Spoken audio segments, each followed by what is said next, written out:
Hello everyone, welcome back to the volumetric analysis of this lab session, and today we will going to perform our first iodometric practical.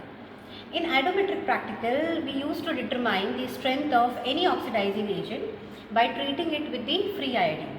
So here in this particular practical, in iodometry practicals, we used to take iodine in indirect form. So here potassium iodide is the solution which will serve the source of iodine to the solution. So what we need to do? We need to check the strength of copper sulfate. So here the oxidizing agent is copper sulfate. So for determination of copper sulfate, solution of Ki is added and it gives white PPT of cuprous iodide, potassium sulfate along with the equivalent amount of iodine. So the reaction will take place as the copper sulfate we need to pip it out. To this we will going to add a calculated quantity of potassium iodide. So this is the source of iodine. So this copper sulfate being an oxidizing agent, it will going to oxidize this iodide. So here the oxidation state of iodide is 1 negative. So when copper sulfate is treated with iodide, it will going to oxidize it and will liberate free iodine. So you can see the change in oxidation state. Here is -1 and here is 0. So here iodide is oxidized into the iodine. Along with the formation of cuprous iodide, it is white in color, along with the formation of potassium sulfate.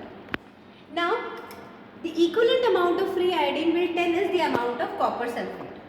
So, we need to check the strength of copper sulfate. So, for this we need to block this iodine in a complex. So, here hypo solution is added to the free iodine to convert it into sodium iodide. So, here hypo is a reducing agent. Here the iodine which was free having an oxidation state of 0 is now converted into sodium iodide. So the oxidation state is reduced, is decreased. So this process is reduction.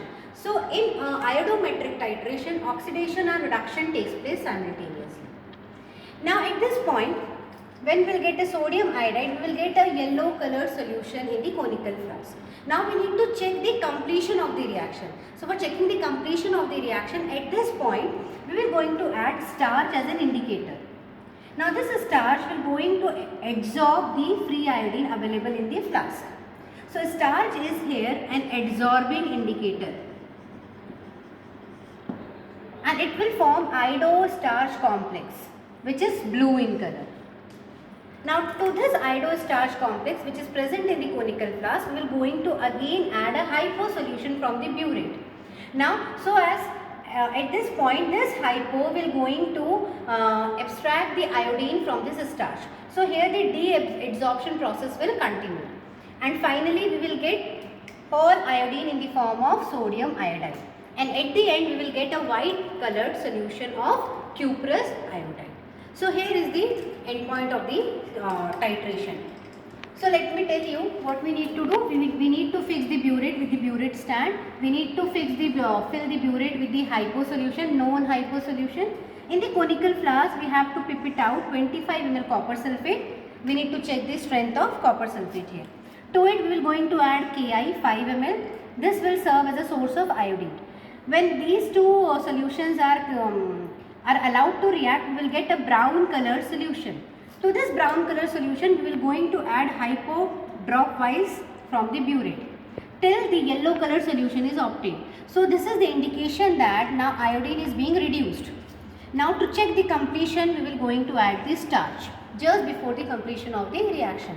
So this starch, when added to this yellow color solution, we will get a blue color solution in the flask.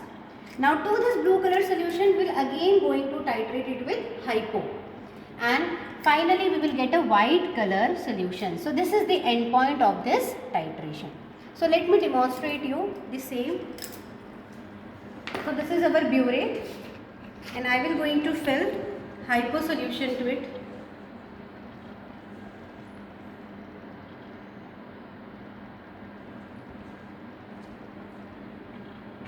Since it is the colorless solution, so we are going to check the lower meniscus, lower meniscus.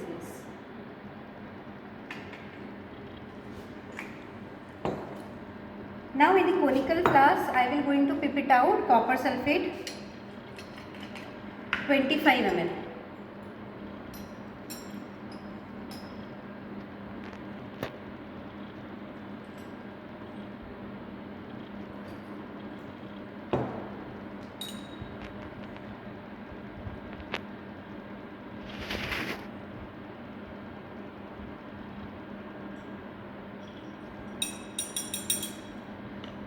this I will going to add 10 ml of the Ki. 10, not 10, 5 ml of the Ki.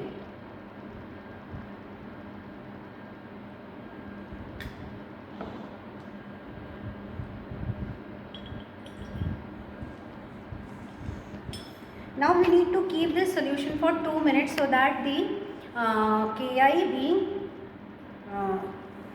oxidized with the help of copper sulfate. So copper sulfate will going to oxidize Ki and the iodine is liberated. And when the iodine is liberated, we will get a brown color solution, yellow brown color solution. Now to this solution we will going to add hypo so that the liberated iodine should complex with the hypo.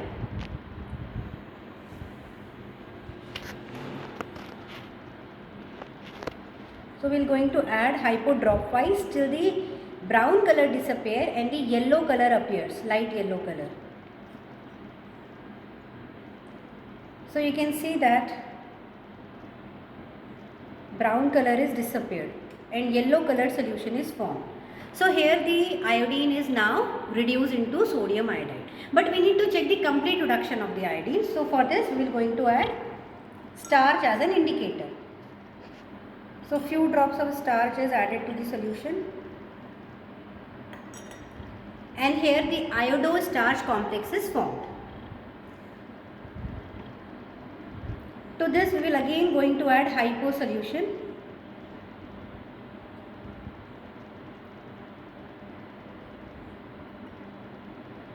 As you can see, the blue color is now disappeared and white color solution is obtained. So this is the end point of the titration. So this is the indication that all the iodine which was free earlier is now converted into sodium iodide.